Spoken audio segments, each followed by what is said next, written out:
t has dimension of time, and indeed this is dimensionless. Okay. So it makes sense to put omega t inside a sign.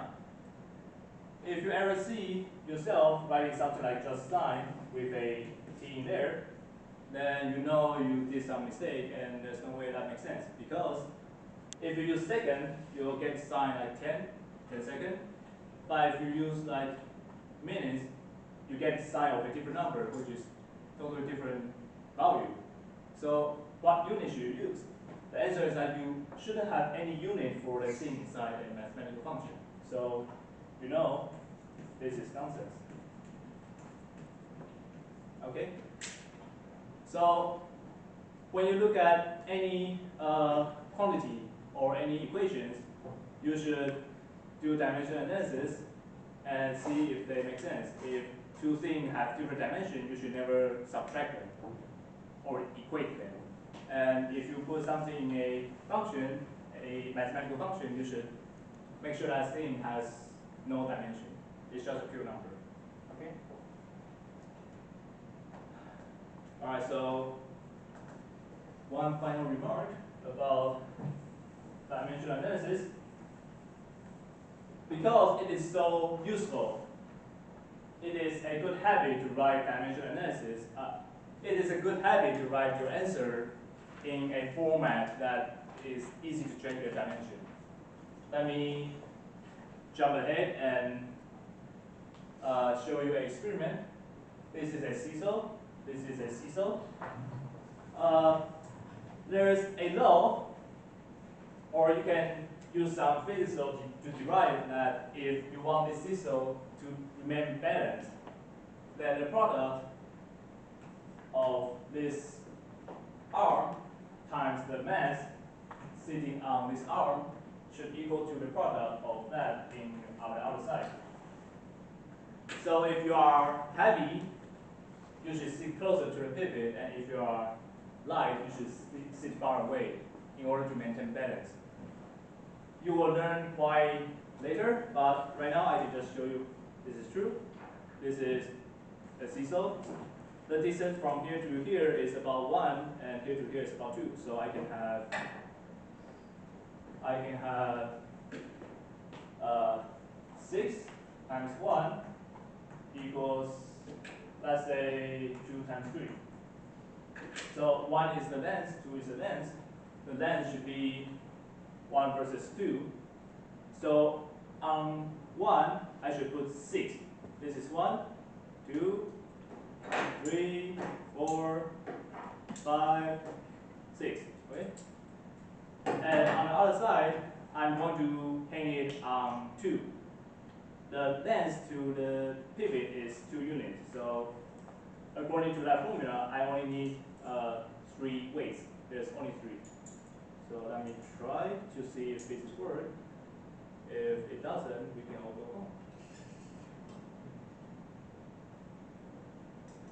1, 2, 3, 4, 5, 6.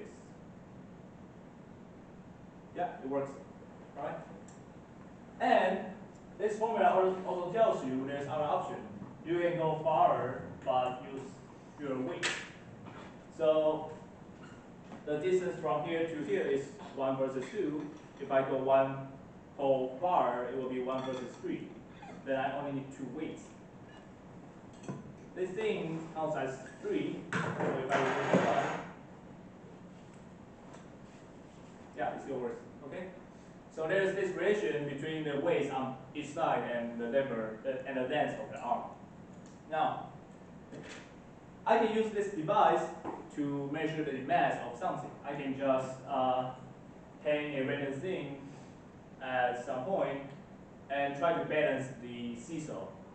Then from this relation, I can divide both sides by L1 and get that the mass of the thing that I'm measuring should equal to M2L2 divided by L1. So I can just measure the length, measure the mass, plug in the formula, and I get the mass of whatever I'm measuring. Now, this answer is correct. There's nothing wrong with it. But it will be better if you write it as L2 divided by L1 as a ratio, then times M2. This is better because for the top one, even though the answer is correct and I can still do dimensional analysis, I need to do the dimensional analysis in a way that I need to say this is mass, this is length, this is length. The length tensor, so indeed this thing has a dimension of mass. It makes sense. But if you write it in this way, I can just tell that the thing inside the parentheses is just a ratio between lengths. This parentheses must be dimensionless, and mass equals mass. The whole thing makes sense. So it is a good habit to write your answer or formula in terms of a way which makes it easy for you to check the dimensions. Now, if you write your answer like this,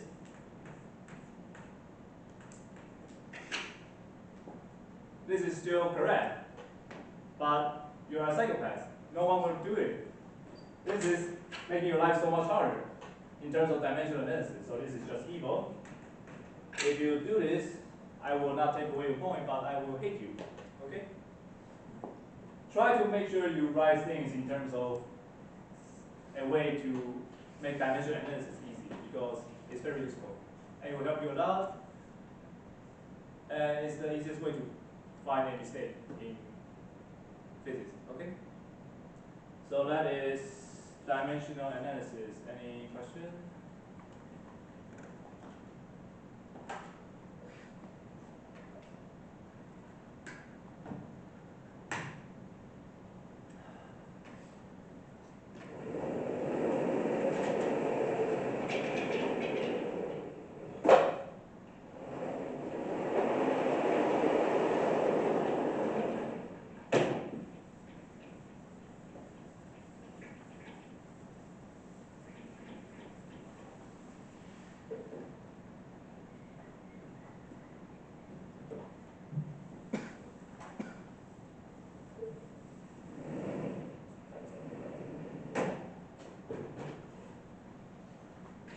So dimensional analysis is a easy way to let you spot any error, no matter how hard the physics problem itself is.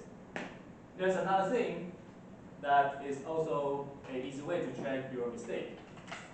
That thing is called the tendency check, which we just check the tendency of your answer and see if it makes sense.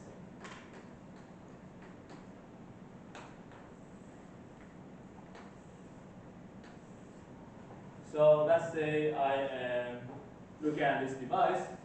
It is a block holding another block through a pulley. Here's a actual thing.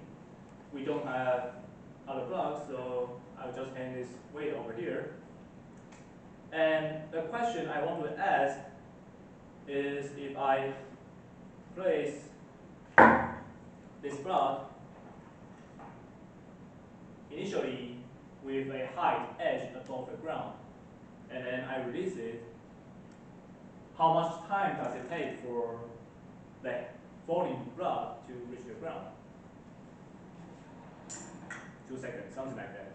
So right now, you don't know how to calculate the time yet, but you should already know the tendency of this time according to how different parameters change. So first of all, if initially the height of this falling block above the ground is 0,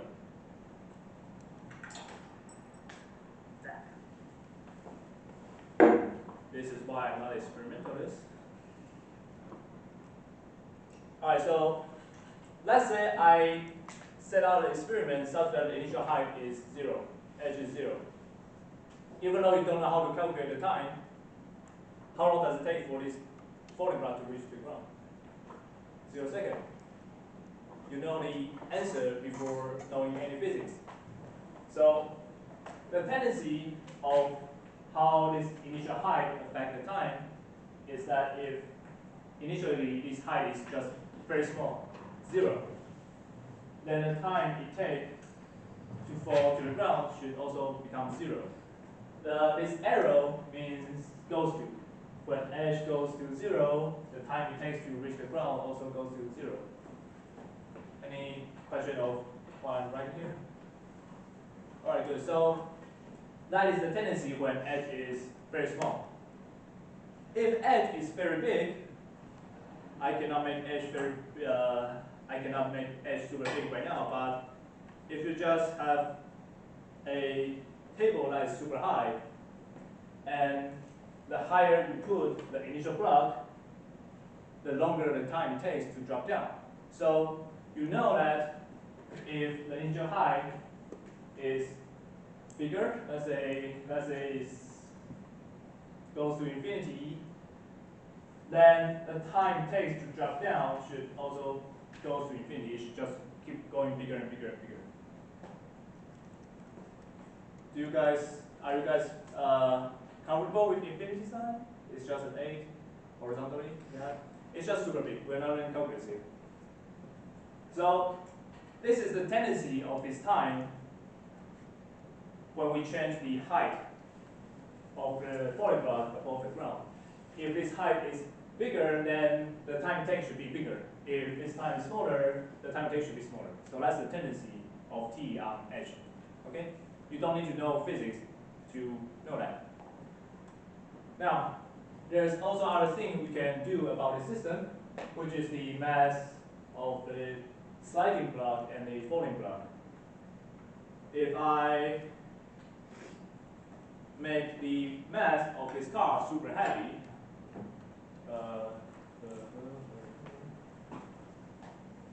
let's make it as heavy as possible, then the time it takes for this falling block to reach the ground should increase. It should move slower, and then it takes longer time for the falling block to reach the ground, right?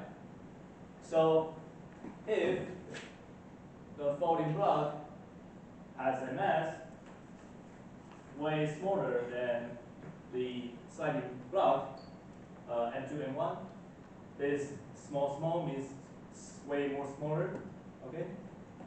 Then the time it takes should also go to infinity. Because if this block sliding on the table is just so heavy, then the falling block has no force, it has no power to pull this thing, and it takes infinite amount of time for this block to fall down, right? Now, what if M1, or let's say M2 is way more bigger than M1? We know that if I increase the mass of the falling block, it should take shorter time for this block to fall down. But if I keep increasing the weight of the falling block, will this time just go to 0? If I keep increasing the mass of the thing, will the time it takes just, it just suddenly go down? Let's do an experiment. The heaviest block I can find in this room is me. So if I have a super heavy block connected to this device, and the time it takes for me to fall down will be, I feel some time. I didn't feel like it takes 0 seconds for me to teleport down here. So when the mass of the falling block becomes super big compared to the sliding block, the sliding block doesn't matter. The falling block will not care about the sliding block because it's so light that the falling block can feel it. Then the whole thing becomes just the falling block falling by itself. Now, when something is falling by itself, does the mass of this thing affect the time it takes to fall down.